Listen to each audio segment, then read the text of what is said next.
ইয়র্কের চাকরির বাজারটা আসলে কেমন জানার খুব ইচ্ছা, যে নিউ ইয়র্কে বর্তমানে বাঙালিরা কি ধরনের চাকরি করে, অথবা তাদের সেখানে নতুন বাঙালিরা গেলে তারা স্টার্ট করতে পারে কিভাবে, চাকরির বাজারে ঢুকতে পারে কিভাবে। আগের একই কথা, নিউ ইয়র্কে চাকরি বাজার তো খুবই ভালো, কিন্তু চাকরি বাজার চাকরি খুঁজি দেবে কে, খুঁজবে কে, ও তো মানুষ তো জানে না। মানুষকে উদ্বুদ্ধ করাই তো নিউ ইয়র্ক সিটি প্রতিদিন বিভিন্ন হেলথ সেন্টার আছে এখানে, এটাকে বলে ডিপার্টমেন্ট অফ ফাইন্যান্সে প্রতিটি বড়, সেখানে সপ্তাহে মঙ্গলবারে বৃহস্পতিবারে ইন্টারভিউ হয়। সেখানে কম্পিউটারে জানা লোকের নিয়ে সরকারিভাবে?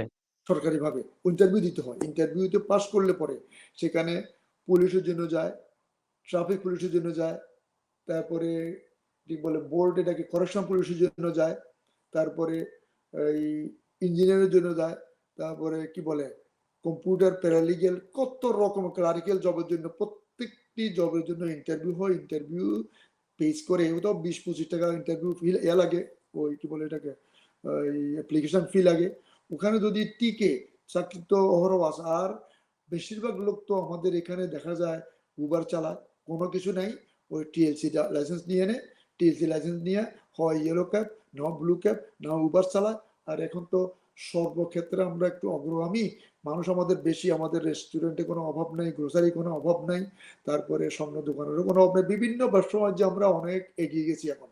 আমাদের সব দিকে জয় জয় জয় জয়, চতুর্দিকে আমাদের বাঙালি আল্লাহর রহমতে। আমরা মনে করছিলাম 4 লাখের ভিতরে সীমাবদ্ধ, এখন বাঙালি আমরা নিউ ইয়র্ক 5 বছরতেই আমরা 5 লাখের মতো হয়ে গেছি। অনেকে বলে 3 লাখ 60, অ্যাকচুয়ালি আমরা 5 লাখে 5 বছরতে হয়ে গেছি। সারা সারা আমেরিকাতে আমার মনে হয় 8 লাখ ছেড়ে যাবে, 7.5 লাখ 8 লাখ ছেড়ে যাবে। এটা হলো আমাদের ইম্প্রুভমেন্ট, আমাদের গ্রোথের লক্ষণ। আমরা সবাই মোটামুটি ভালো আছে। তো আরো ভালো করতে পারতো যদি তারা স্কুল কলেজে গিয়া একটা সার্টিফাইড স্কেল নিত, তাহলে আরো অনেক বেশি ভালো করতে পারতো। আর নিউ ইয়র্ক সিটিতে অহরহ জব আছে, জবের কোনো অভাব নেই। প্যারালিগেলে প্রচুর দরকার, অ্যাটর্নি অফিসে, অ্যাকাউন্টেন্ট অফিসে, লয়ার, একেবারে সব জায়গাতে। শুধু একটু খোঁজখবর নিয়ে ইন্টারভিউ ফেস করলে হলো। আর বাংলাদেশের ছেলে মেয়েরা স্মার্ট, ওরা মেট্রিক পাস করা ছেলেরা এখানে আমার মনে হয় কলেজ গ্রাজুয়েশনদের মতো নলেজ রাখে।